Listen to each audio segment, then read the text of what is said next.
Good afternoon, everybody. My name is Donna Fiesel, and I'm your host of Donna's Edge on IC Radio, your source for news and entertainment. You may find us on television, channel 182 on Charter Communications. That's in Marandah's neck of the woods up there. Channel 182 up in North Alabama. You can also find us syndicated on Abundant Television, found on Roku, Apple TV, and Amazon Fire. And I'll have to tell you, I'm thrilled to death to be part of this podcast network. It's called The Newscasters.com, thenewscasters.com. This is where truth matters. And you don't have to worry about getting kicked off, none of that stuff, because sometimes, Marandah, I might say something about, it's not politically correct. I have been kicked off of Facebook a few times and YouTube, and I wear it as a badge of honor. Yes, you should. And thank you again so much for watching. And also thank you for the emails you send. You can send any responses if you would like for me to do a little research for you. I'll be glad to do that. Send that to Donna at donnasedge.com. That's Donna at donnasedge.com. And thank you for watching. Marandah Henry is with me right now. I love having you on the show. And so are you with Kitties in the City. So let's talk about that. What's Kitties in the City all about? Well, we are a nonprofit organization that rescues cats and kittens of any age in all kind of different situations. So, like, for example, we got a call about a cat that had been bit in the back legs. He was bit, and then a month later, he was bit in the other leg, and his little toe was broken. It set up an infection and osteomyelitis. So I went over there and got him seen by a vet, and had him in one of our foster homes. And of course he was up for adoption after his healing and he recovered and things. And so that's what we do. We try to save as many kitties out here as we possibly can and get them in better homes.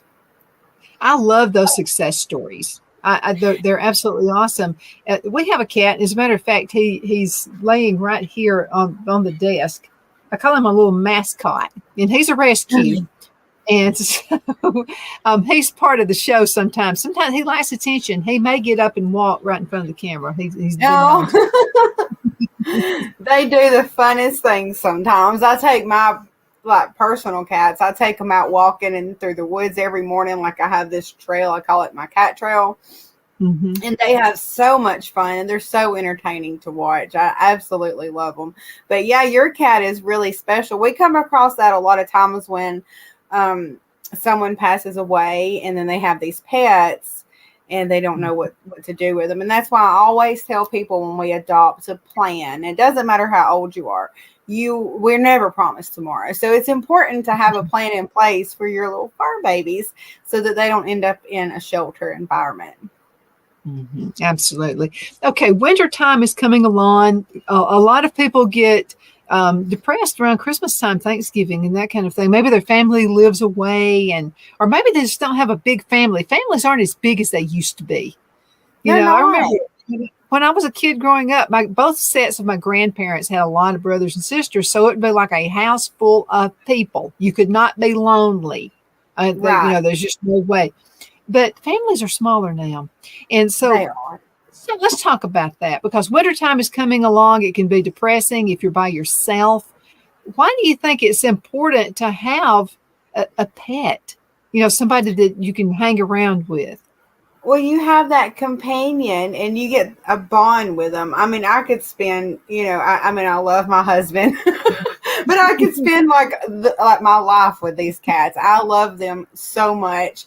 And, they listen to you, and it's kind of like they feel your emotions too. I mean, they're just wonderful companions, and you have that. Then they have unconditional love. It is so amazing. And, I didn't realize how special. I never knew that my heart could love a little kitty cat so much. But, oh, man, it's and everyone should experience the love of an animal. Some people are dog people and some people are cat people, but whichever one you prefer, that is a life that you can change, but I guarantee you it'll change your life. And speaking of wintertime, last time we touched on some cat houses, and this past month, or it was a couple of weeks ago, I found one of those food grade like 55-gallon drums. Mm-hmm. and I laid it on its side so it's long ways. And then I took my little saw and I made a little door on one side and I cut it out. And then I took a hinge and I put it back on so it'll, flop in and out. Of course, I trimmed the door down so it would have room on each side. And then I did the other side that way.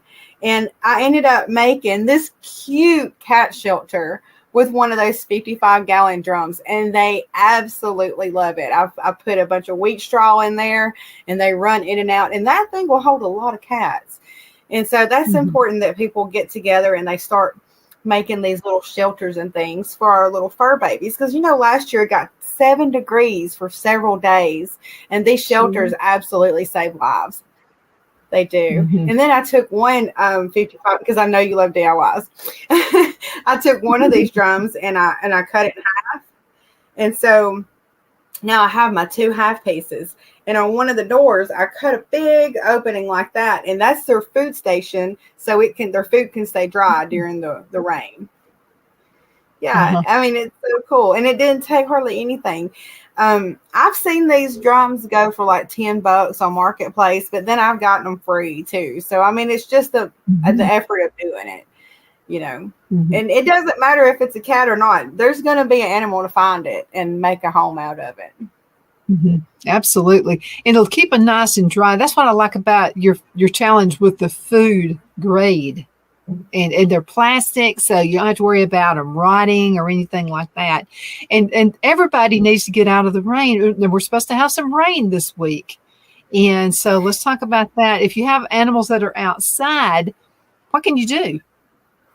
Well, you can do like just that, provide them a nice place to stay warm. Of course, I like to bring mine in and snuggle with me during the rain.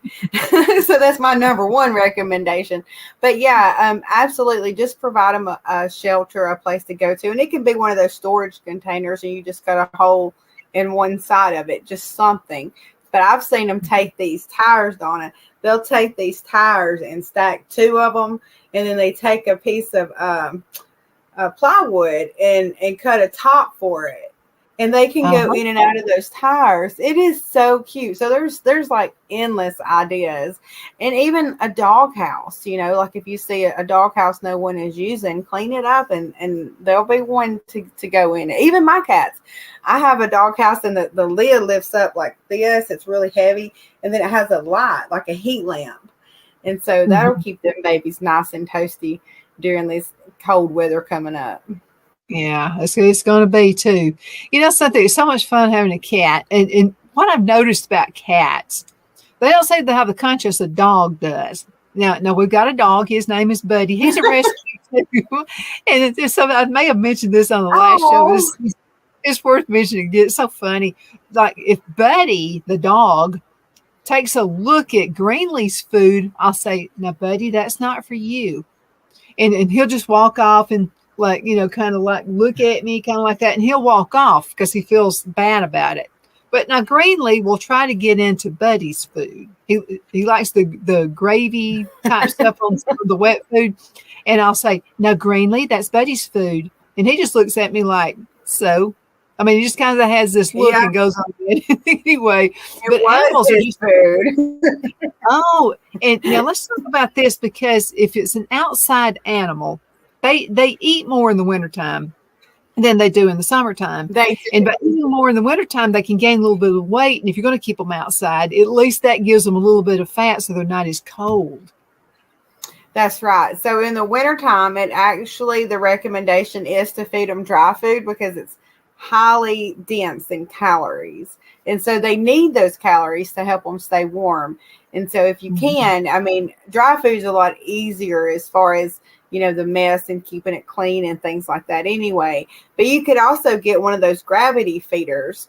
And you want to make sure it's in a place that only your cat knows, or if you can, just to keep the other, predators and stuff from coming over. Like if you have a little indoor shed or something that only your little kitty can get in, that's perfect. That's a good shelter. And I tell you what we have a shed, and I don't know how long it is. It's pretty long, but the first cat I had, she come up And it was really weird. Me and my husband were sitting at home and we look outside and there was this cat eating corn, eating our bird food. And I thought, well, that isn't That's unusual. normal, yeah. And I didn't have a cat then, but even then I knew that they were obligated carnivores. And I looked at her and she was just skinny as she could be. But she was my challenge. It took me 7 months to touch her. It took me 7 months to actually pet this cat. I worked so hard. I would lay on my stomach while she was under my shed, and I'd hold out a long spoon for her to eat off of. But she ended up having her kittens underneath my shed, and she moved them. And I told my husband, I'm like, we got it. I cried enough that he went out there and he got his skill saw and he cut just a little hole in the floor big enough where I could reach in and get her kittens. So I told him, just leave that hole there. And so now when they're outside playing, they can go, they can run in and out the shed just from the floor. And so that's an option. If you're okay with having a little hole, you can cover it up with a piece of board, but they love going in and out that little hole. They love it. And I don't know if I've talked to you since I got Zelda. Have I talked to you since then? I got a phone call about a cat. And when I got this call, I was told this cat was 25 feet up a tree. I was like, okay, no problem. It's like 8 o'clock, 9 o'clock at night. And I heard that this cat had been in this tree for 2 weeks. So naturally I'm thinking, well, can that really happen? And it didn't matter. The cat was in the tree. It needed to come down. So I'm starting to load my husband's truck. And he's like, what are you doing? It's bedtime. I'm like, there's a cat stuck in a tree. We've got to go. So I loaded everything I could think of. And when we get there, I realized that cat was more like 60 feet up that tree. That ladder. And even we put the ladder we put the ladder like on the back of the truck. We had ropes and food and carriers, blankets and everything. We stayed out there from 8 to 11 and she was not budging. And it was in the 50s and it was really, really windy and that cat was slipping and you could tell she was tired and she was meowing. Well, my husband had to get up to go to work the next day. And, I had to be right there first thing at daybreak. I had to go see if that baby made it. And what was going on? There were these wild dogs. When I say wild, they were like packs of dogs running around. So she ran up that tree to save her life. But the previous owners didn't want her no more. They said, well, if she comes down, she comes down. If she doesn't, she doesn't. We don't want her anymore.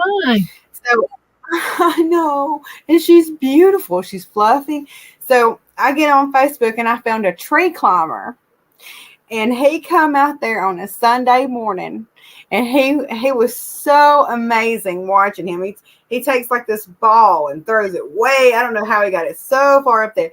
And then he just shimmies like right up that tree. In a minute and 52 seconds, he had that baby on the ground. It was amazing. And so I get her to the vet. And I was going to foster her. And it's a foster fail. I have another cat now. Was she malnourished? Did you have to feed her? I guess you started. Yeah, so she was just over 4 pounds the night that I got her home. Her stomach, now she drank for like 10 minutes, but she just could eat just a little bit of food. I mean, her belly had shrunk so much, and she's actually just now getting to where she can eat a normal, portion. I mean, it took her a while to get her, I guess, stomach back to where it was. But she is such a great little girl. I love her so much. And she's fluffy. I mean, I've never had a fluffy cat before. But I was on my way to take her. I found her a great home. And I was on my way to take her. And I couldn't do it. I had to pull over. I cried and cried. And I'd drive a little further and I'd cry and cry. So I called that lady and I said, look, please don't be mad at me. I don't know if I can do this. And she was like, that's fine. And she ended up adopting another cat that we had. So it worked out great. She got a great cat and I have Zelda. Well, what can you do for a cat? Maybe they've been without food for a while. I mean, I would want to just feed them and feed them and feed them, but that would be the wrong approach, wouldn't it? Yeah, you don't want to overfeed them. The best thing to do, like what I do, I go by these colonies. So there's like one at this grocery store, and there's one at, this lot, and then there's another one at this hotel, and one at McDonald's. I go by and I feed them once a day, and I try to do it about the same time every day so that they know I'm coming, they know to expect me, and I bring jugs of water and I freshen up all their waters and things.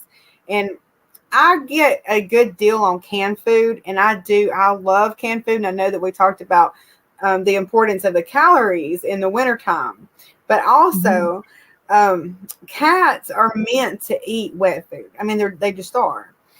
And so dry, you don't want to, I mean, this is just me, okay?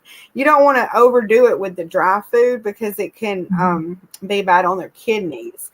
And I had a cat that didn't make it because of his kidneys. He was in liver failure, and he was really young, and I think he was young to go through that. So I try to give a good balance, because the dry food is good for them to clean their teeth, and the wet food is just good for them all together. But a good healthy balance is perfect. Let's talk about the holiday season. A lot of folks say, they want to get their kids or their loved one, their girlfriend, boyfriend, husband, wife, whatever, a dog or a cat. But we should know if that person actually likes animals first, shouldn't we? That's Some right. people just don't like animals, or they're uncomfortable around animals. And I'm glad you mentioned this, because I see this all the time. I had a lady wanting to adopt one for her husband. And I'm like, ma'am, respectfully, cats and dogs, they're not Christmas presents. They're like 15, 20-year commitments, And I like to talk to the person that's going to be getting the animal. So if you come to me wanting to get one for someone, I'm probably not going to adopt to you, because I have to know that you're committed to this cat. Otherwise, then that cat's going to be looking for a home when because they wanted a little kitten and now it's grown up and they don't want it anymore. That happens. That happens a lot. And so we like to see people that know what they want and that's in it for the long haul. Can folks take an animal maybe just for the weekend? And just check it out, just to see. I think cats and dogs are just a great responsibility to teach your kids about there's more in the world besides you. It teaches responsibility, that kind of thing. Can people adopt on a very short temporary basis? Well, we don't offer that, but we do offer visitation. So like if you wanted to come, and for example, Evie, when she was adopted out, the lady that adopted her name is Jasmine, and she would come over and hang out in the foster room and play with her and things before she officially adopted her, just to make sure that that was the one that she wanted. And we do encourage that, because that's a really good idea. So I had this one lady that I had 3 kittens. And this one lady, she wanted all 3 kittens, and she was an older lady. And I said, ma'am, your hands are going to be quite full. Oh, I want this. I want the company. I know what I want. I've had animals my whole life. I want them. I said, okay. We do delivery only, because I want to go to the home and, make sure it's a good home and things. And so I tried so hard to, start her out with just 2, maybe even 1, and then adopt, Nope, she wanted all 3. And this was in Sheffield. So this was like a 4-hour round trip. And everything in me was saying, I mean, she was such a wonderful lady, though. So I was like, okay. And I get out there, and her house is perfect. Her furniture is immaculate. Every little knickknack had its little place, and tables full of all these pretty little things and picture frames. And I thought, she's not ready to compromise. Like, too perfect. It really was. And I knew that day, because I always tell him, I say, look, if for any reason it doesn't work out, it can be 10 years down the road. You call me and I'll come back and get the cat. So I told her, and sure enough, I checked on her the next day, or it might have been 2 days later. But 2 days later is when she called me, and she says, You know what? You were right. I need you to come get these babies. I'm Cats telling and you, cats. Cats telling like you, to experiment. they do. You know, and she would be. This is what I tried to tell her to start with. She would be ideal. We have this one cat that's 7 years old. She was in a home with an elder lady that passed away. And so she's in a foster home now, and she is in a home full of animals. And she is scared of other cats and things. So she's having, I got a hair. I'm sorry. I'm so sorry. I'm so sorry. She's scared of other cats and things. And so she's hiding up under the bed. And that's no life for a cat. Mm-hmm.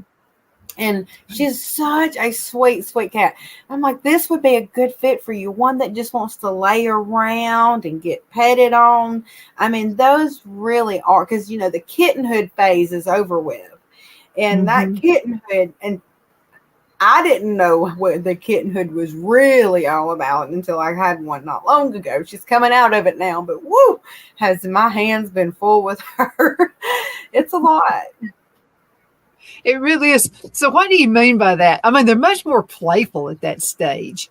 But now they're not going to be playful just with the little toys you gave them. They're going to be toyful with your white knights and stuff like that too. Your curtains, your blinds. They're going to want to know every little square inch. And then they don't have a clock. They don't know when to sleep. They just know they're climbing everything they can climb. A Christmas tree, forget about it. I mean, I had one that knocked over our flat screen TV, and it was brand new. Yeah. So, you really have your hands full. And she gets the zoomies, just all over the place. And my husband has said 1,000 times, he's like, if we had the energy that kitten has, we'd be rich. Our cats, dogs are pretty territorial. They don't want no competition, and if another dog walks in the yard, Buddy just goes crazy. And you know what they do? Territorial, they'll leak and go around to wherever the other dog. Are cats the same way? Are they territorial like a dog is? Very, very, very much. So there's scent glands between each one of their little paws. So everything that they touch, that they know that they've been there, and they have scent glands on the side of their cheeks. And when they rub up on something, or they rub up on you, they're claiming you. So they know their territory. And so when another cat approaches, that other cat can smell that this is someone else's territory. And if they keep coming in that territory, then the home cat's going to be like, let's not do this. This is my space. But they are very territorial. Most of them are. Miranda, we've got to go into a commercial break. Can you believe half the show is already like Zoom? It's gone. We'll be right back in just a few minutes. Everybody hang in there.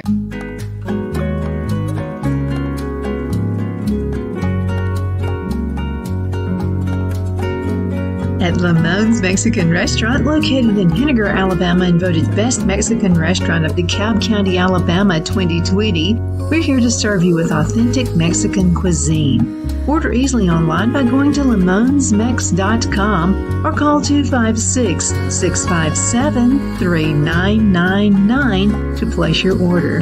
We're open Sunday through Thursday, 11 a.m. to 9 p.m. and Friday and Saturday, 11 a.m. to 10 p.m.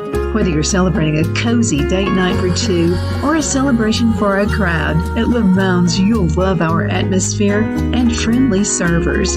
Thank you for dining with Lamone's Mexican Restaurant.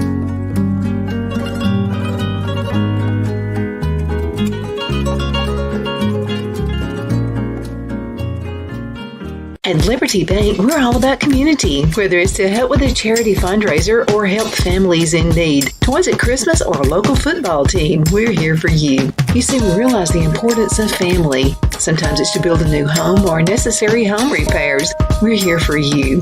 If you like the feel of a small town bank with all the conveniences of a big city bank, we're here to serve you. You will find us at any of our convenient locations in DeKalb, Marshall, Etowah, and Blount counties in North Alabama. You can call and speak with any of our friendly staff at 256-659-2175 or check us out on the web at libertybankal.com. And thank you for your support of our community. Member FDIC Equal Housing Lender.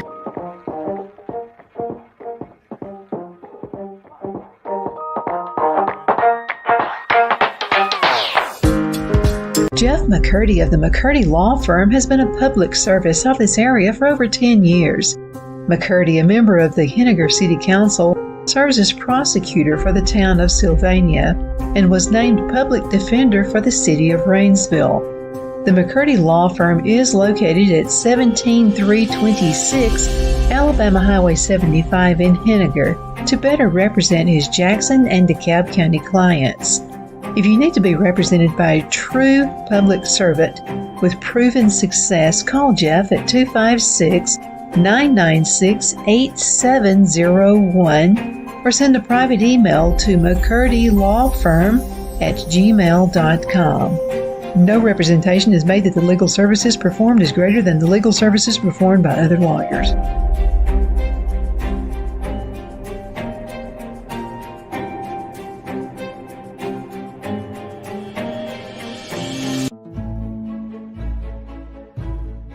The Hatter Cafe and Country Inn is nestled in the northeast corner of Alabama the Beautiful in the delightful town of Mentone. We're located on top of scenic Lookout Mountain near Little River and DeSoto State Park and located only 5 minutes from shopping and restaurants. There is also a nearby community walking path and golf course. We welcome everyone through the doors and we are committed to outstanding service for all guests.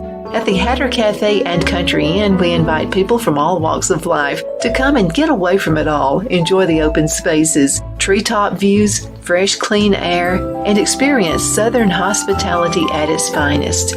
We look forward to hosting you. To reserve a special event, or if you would love a special getaway at the Country Inn, you can call us at 256-634-2018.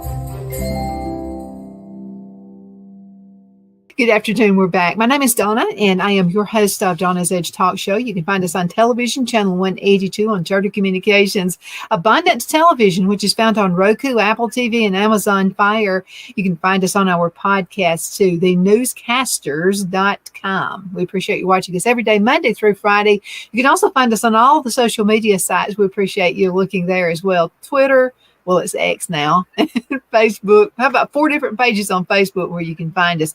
But again, thank you so much for watching. Marandah Henry is with us right now, and she is with Kitties in the City. So how does this work if somebody wants a cat? I know you do. You go through an interview process, but what's the rest of the game?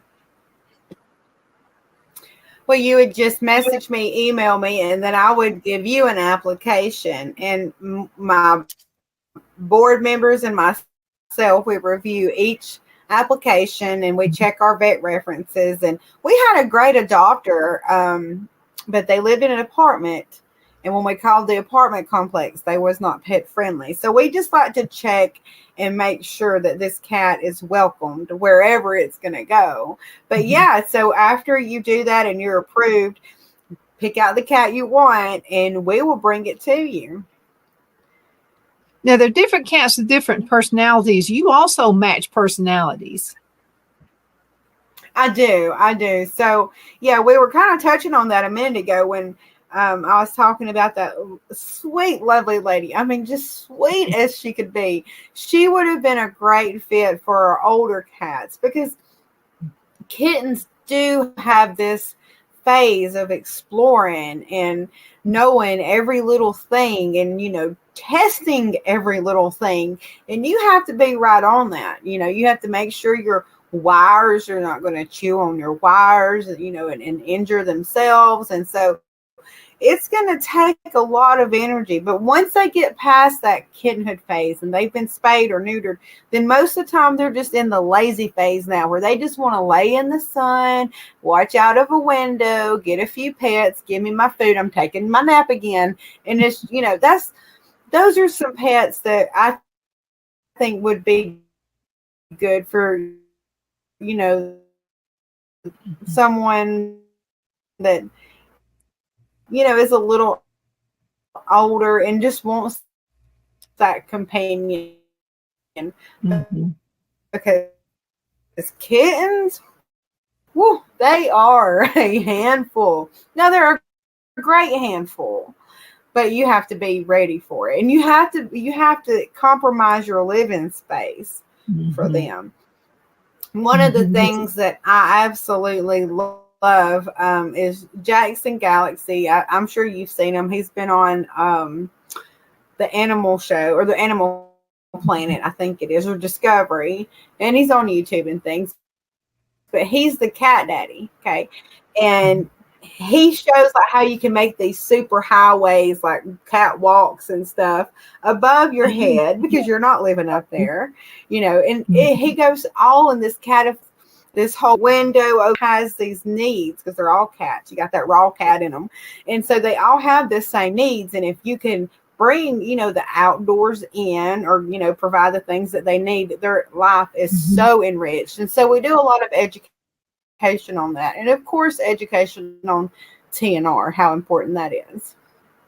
Mhm. Let's talk about the cat population itself.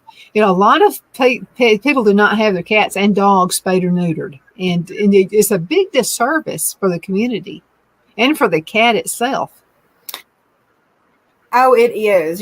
Females, they go in heat their whole lives. They're either pregnant or in heat, and Mhm. most females in the South will have 2 litters a year. And after so well, for one thing, you can tell a lot by the litter. So if you have a Mhm. cat that just gave birth to like 7 or 8 kittens, you know that she's had a lot of Mhm. litters in the past. She's been through this a lot. So the more kittens, the more kittens she's already had. And Mhm. also the third most common cancer in female cats is the mammary cancer. And you just eliminate ovarian cancer, mammary cancer, a whole bunch of them when you just have her spayed. Not to mention the misery that she's in when she's in heat. Mhm. So spaying is so important, not just for reproducing. Yes, reproducing, but for her will travel 2 miles, two Mhm. miles when they smell the pheromone in the female's urine. They will go 2 miles. And so you got to think of the risk. When you get your male cat fixed, even though he might be indoor, you never know, they could slip outside sometimes. So those are risks you are eliminating when you have your cat spayed and neutered. Now, if you don't have your cat Mhm. spayed and neutered, then you are contributing to the overpopulation that rescues are dealing with, dog that's blind and deaf. These are real situations that happen. And there's a colony right now with 70 cats in this one Oh, wow. condensed area. They can't all be healthy. They can't all be. Another one in Albertville, I think it started out at like 30 or 40. And there's another one in Hansville that's about 50. I mean, there's a lot of these colonies that are just huge. And it didn't start Mhm. that way, but it's that way now because someone didn't spay and neuter their, cats and Mhm. dogs. Mhm. And this also, they're more apt to have disease and that kind of They thing as are. well. So, And they spread it. And since we're talking about spay neuter, let me tell you what you can do. So Alabama Spay and Neuter is in Huntsville, and I use them a lot with my TNR. Now they have a rescue rate for rescues, but they have an even better rate for low income.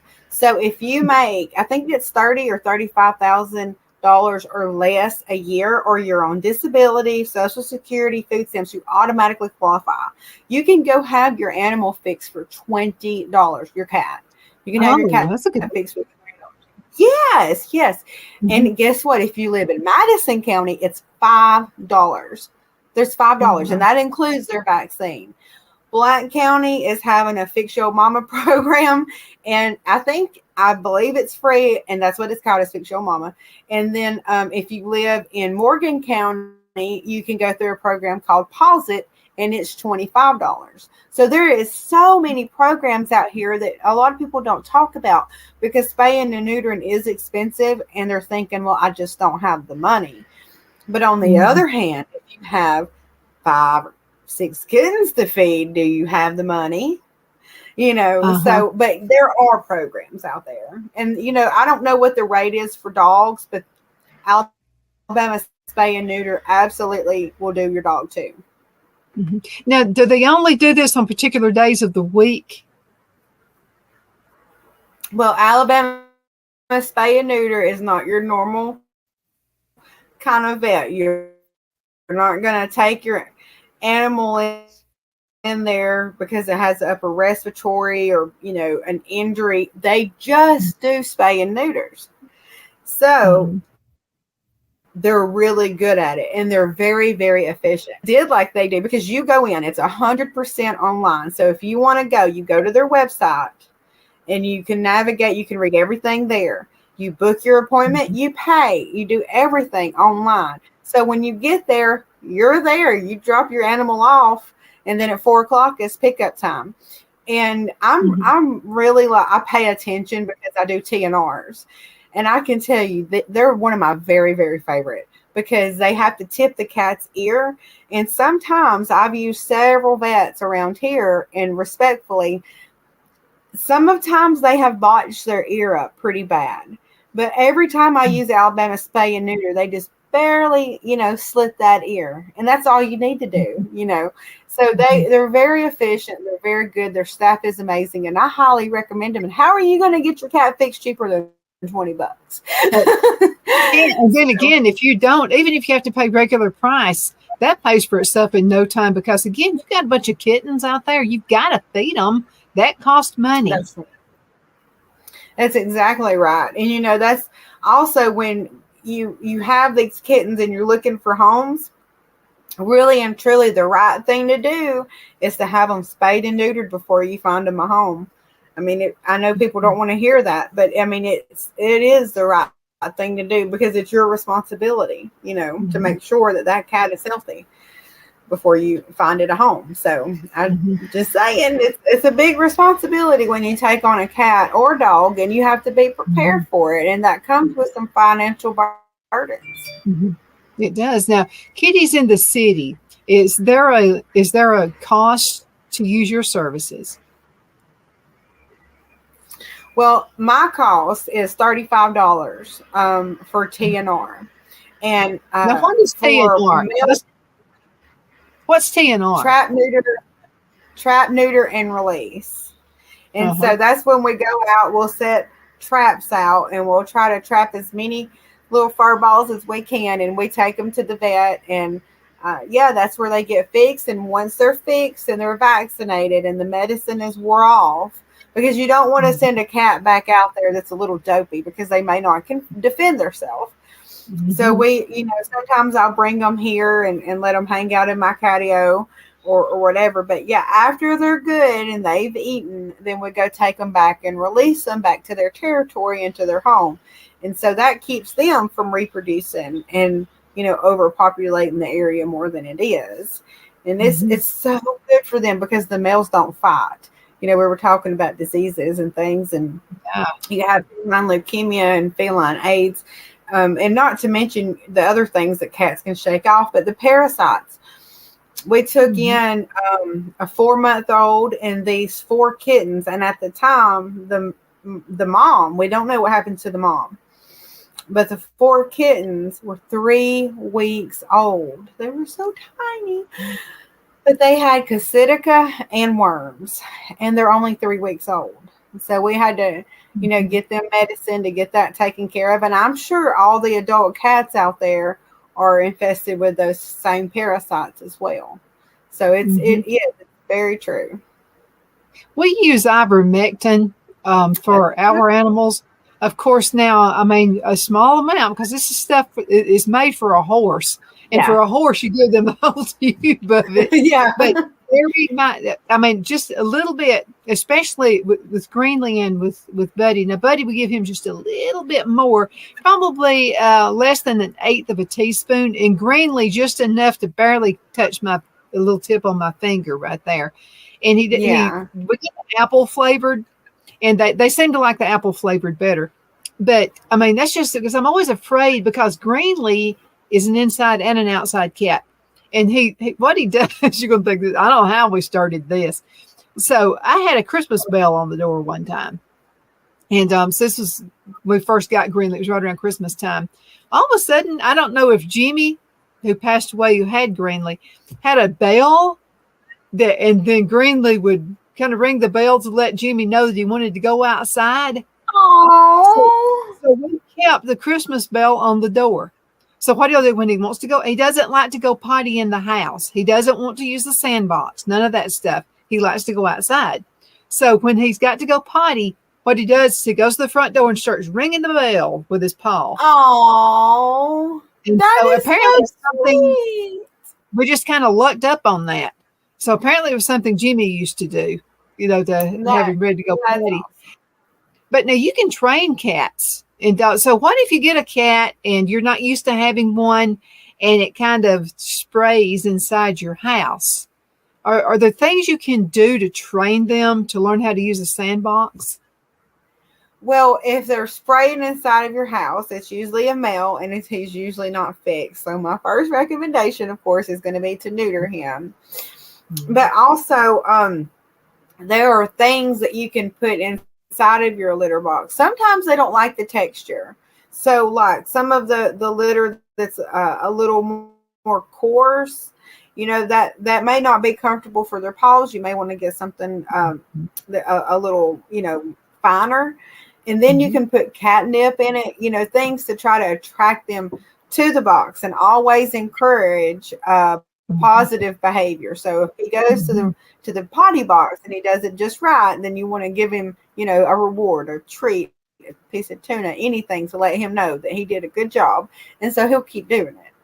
So yeah, and you're right. Cats, you can train. I believe in that because when I take my cats walking, I mean, it's crazy. People can't believe it. They see us and they're like, that is wild because we're lined up like a bunch of little ducks, and that's just how we do it. And yeah, I mean, it's great. It is. And we have so much fun. In mine, they go outside. And so I do keep a litter box in the house. Now I have one cat, I guess the world isn't big enough. She has to come inside from playing and she'll go to that litter box. Yeah, They have their little temperamental ways. I mean, they have things that they like to do. We just kind of have to pick up on it. Oh yeah, that's fine with me. I get a kick out of it because she will come running in and go straight to that box, and I'm like, there was a bunch of leaves right there. Like you could have went anywhere you wanted to, but she wanted to come inside, and that's fine, of course. And I get that litter from Publix. It's the cheap crystals. It's a real fine crystal. And the urine disintegrates. So all you have to do is scoop the poop. It is amazing. It is far and away my favorite. Because, things like that tidy cat, it can be kind of sticky and icky. Yeah. But this is so clean and it's so easy and it lasts forever. Because you're scooping it and having to throw the whole thing away.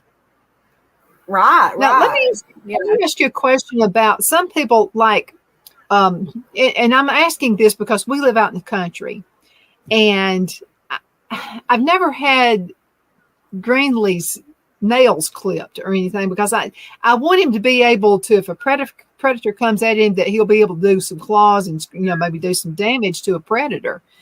Fox could try to come at him. I mean, so many things can happen. But should you get them clawed or not? Never. It's the worst thing you could do. So back in the 50s, people thought declawing was like a fancy manicure. And as it turns out, and more is told to the public, it's amputation. So they take the cat and they literally amputate it right at that knuckle. And so if you can imagine, that would be equivalent to being like this. I mean, Oh, it's I can't do that. horrible.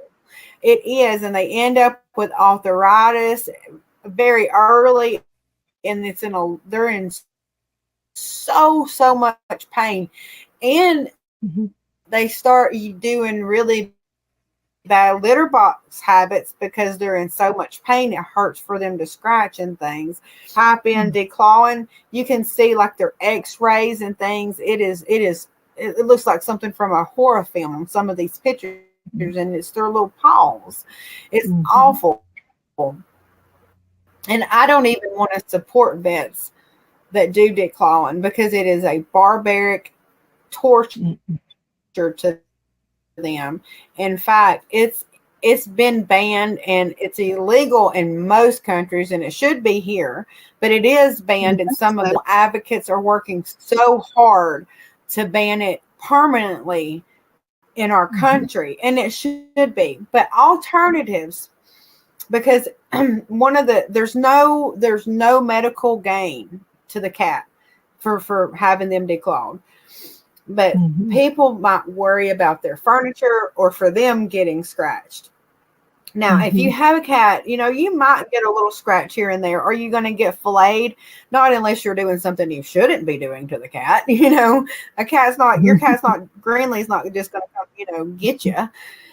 So if it's your furniture, which is what it is, why people want to have their cats declawed, they make these little caps that you can glue on their nail, and it's just like a fake fingernail, and the end is really soft, so it won't puncture none. Yeah, and also they make a spray. It's called Scratch Away or Stay Away, and you spray it anywhere. It has a scent that they can't stand, and so you spray it anywhere you don't want your cat to be. Another option is if you have the cat to do it, you can just trim their little nails. Just get in a habit of like once a month sitting down and just clipping their little nails. That doesn't hurt them, and that keeps your furniture safe. But me personally, if I'm going to live with a cat and this is going to be the cat's home just as much as it is mine, I'm not going to go get a bunch of stuff that I'm emotionally attached to that would be devastating if they, damaged. I mean, it's their home too, and I want them to enjoy being at home. Well, you mentioned training cats, giving them treats and stuff like that. Now, should you, let's say your cat wants to, because I've been into people's homes that have cats and their blinds are just destroyed, where the cats just laid up the blinds and everything. So if that's the problem, when you give a cat or a dog a treat, should it only be when they've done something good? They've had good manners. Because some people just give treats all the time. Yeah, and I've done that. I shouldn't do that, but it's the perfect way. Yeah, but it is the perfect way to reward good behavior. So anytime you want to train them not to do something, you say no to this, but you give them a yes. So if you don't want them to jump up on your counter, when they can't stand aluminum foil. So one thing you could do is, tear off a piece of aluminum foil, and every time they jump on it, that's what they touch. So they're going to jump off. And it won't take them but a few times to realize I don't like jumping up on that counter because every time I do, that aluminum foil is there. That's a great tip. Yeah. But maybe you could set a cat tree kind of close because maybe the cat just wants to be in the kitchen while you're cooking. So you said no here, but give it a yes over here. So that is always a good thing for the cat because some people want to have boundaries, and I understand that. Mine do not jump on the counter, but I don't think my husband would be cool if they did. I don't know. I mean, he's been really relaxed over the years. He's getting he's becoming the cat daddy. Like they all sleep on him and stuff now. But when he wasn't cool with it at first. So, We have yeah, to break them in easy. yeah, a But little bit at a time. that's right. That's right. You know, he told me when I had Ringo, every day he was like, "This is the cat that I found in the woods." I was walking through the woods, and all of a sudden, I come up on this cat that, I mean, he couldn't move. His eyes were gray. His face and his head was covered in ticks. My husband was like, "That cat's not going to live." I'm like, "I have to try." And it's like, "Yeah, don't get your hopes up because your heart's going to break." Anyway, he ended up living. And every day my husband was like, "Well, that cat's doing fine now. Aren't you going to get it a home?" And all these months later, "I'm still looking, baby." Uh-huh. And I've took in 3 more since him. Uh-huh. So Uh-huh. yeah, he's come around. Now, I am at my limit though. Mm-hmm. Well, how many? Of course, you care, and then you also distribute them. People come and they want to adopt a cat and all that kind of stuff. But for the typical household, maybe has 2 kids. Should each kid have a cat, or is it okay for them to share one? Well, that just depends on the family, I guess. Mhm. Now, I believe cats should be in pairs. That's why I have what I have, because I have my 2 older girls and then I have my 2 younger girls, because Mhm. my Macy and Mela would never be interested in what my kittens are interested in, you know. Mhm. So I think cats definitely need to come in pairs because it's good for their mental and emotional health as they grow up and develop. they Mhm. teach they teach each other things that we can't never teach them, and they have a bond with a kitty, and they need that. They really truly do need that. I mean, when we leave to go to work or we leave to go here or there, that kitty has to stay home, and it's so good for them to have someone, even if they don't really love each other and give each other baths, but they're in the same room and they have the company Mhm. and companionship of another cat. So we do try to encourage to be at least a 2 cat family. Mhm. Well, my son and daughter-in-law rescued a cat, and this was years. And I thought they rescued it too young. I really did. I mean, it had just barely been born, and Oh, so they were here in Alabama, and so they live in North Carolina, close to Raleigh. And so they were saying it was during the Christmas holidays, so they were with us for a few days. And Larissa loved. I mean, this is my grand cat. I mean, it's just this cat is part of the family. how sweet.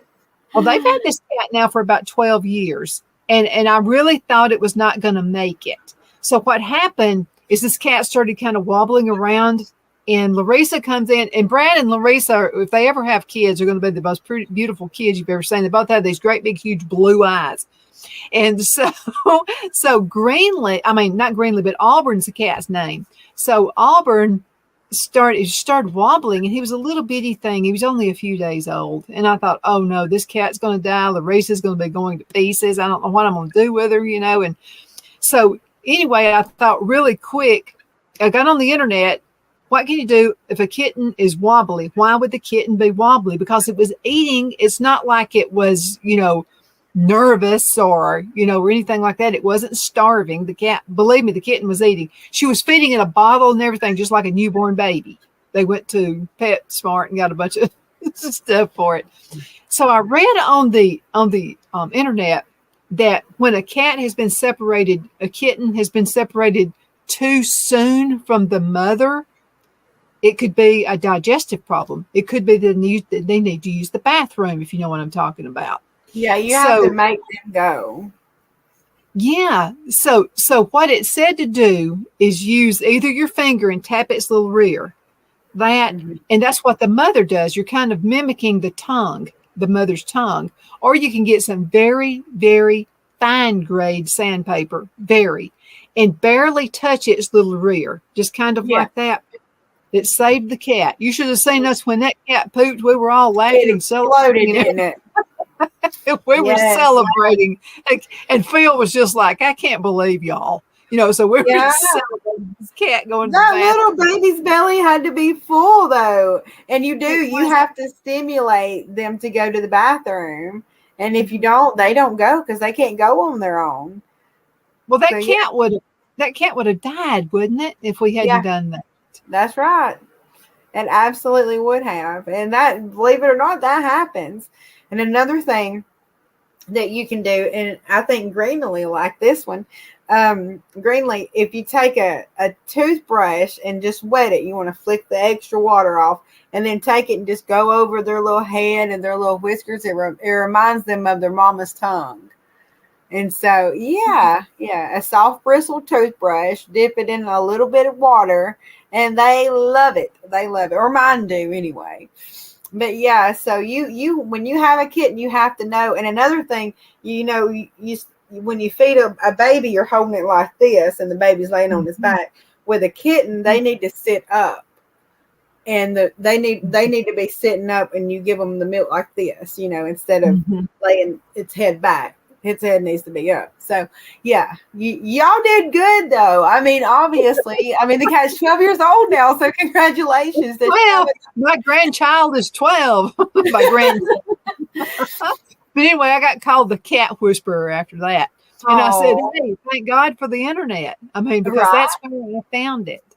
So again, look at it. Now you have to be careful what you see on the internet and where you go. Are there any trusted websites you use for cats if you're running into an issue? Well, I'll tell you, as far as kittens go, there's a lady, her name is Kitten Lady is her name. And she knows everything about kittens.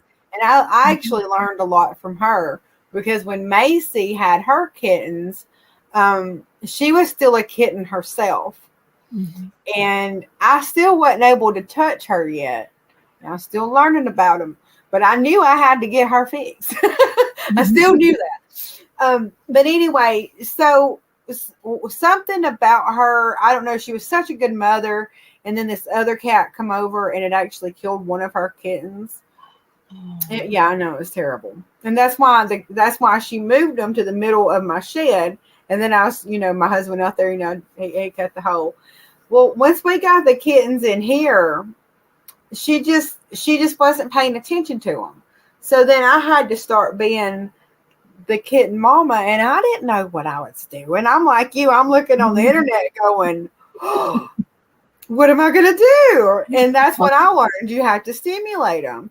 And so it's a crazy experience to go through that. But the Kitten Lady is one really trusted resource that I look to. Now, if you want to know about TNR, there's a website called the Alley Cats, and that's a good website to go to. And we have our own website too, but I've not been keeping it updated. But it's kittiesinthecityrescue.com.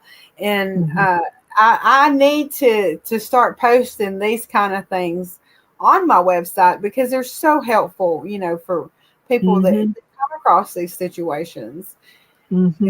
Absolutely. I couldn't stand the thoughts of my daughter-in-law crying about this kitten, about Auburn. So anyway, so in Auburn is just fat and healthy, and they had Auburn fixed like really fast.